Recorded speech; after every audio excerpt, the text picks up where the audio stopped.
Қазақстан Республикасының Еңбек кодексінің 138 бабының 1 тармағына сәйкес, қашықтықтан жұмыс істеу еңбек шарты жасалған кезде де еңбек шартына тиісті өзгерістер мен толықтырулар енгізіле отырып, еңбек шартының қолданылу мерзімі ішінде де белгіленеді.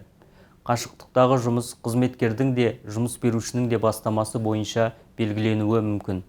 Кодексте қашықтықтан жұмыс істеуге болатын адамдар шеңбері анықталмағандықтан, мұндай жұмыс тараптардың келісімі бойынша жұмысшылардың кез келген санаты үшін белгіленуі мүмкін. Қашықтықтан жұмыс әдетте жұмыс пен бала күтімін біріктіретін адамдарға, уақытша еңбекке жарамсыз адамдарға, шалғай елді мекендерде тұратын адамдарға және тағы басқа белгіленуі мүмкін.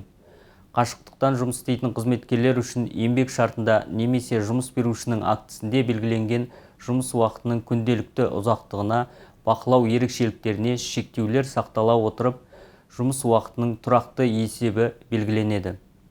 Қашықтықта жұмыс істегені үшін еңбек ақы қызметкердің біліктілігіне, орындалатын жұмыстың күрделілігі мен сапасына қарай еңбек шарттарында және жұмыс берушінің актісінде көзделген жұмыс көлемі аяқталғаннан кейін толық көлемде төленеді.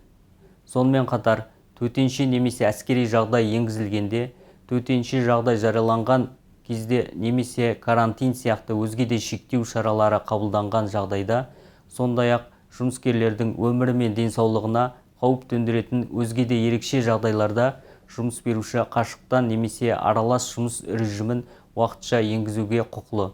Бұл ретте қызметкерлерді еңбек міндеттерін орындау үшін қажетті жабдықтармен, ақпараттық технология құралдарымен, байланыс қызметтерімен және басқа да құралдармен қамтамасыз ету, сондай-ақ шығындарды өтеу жұмыс берушінің актісімен айқындалады.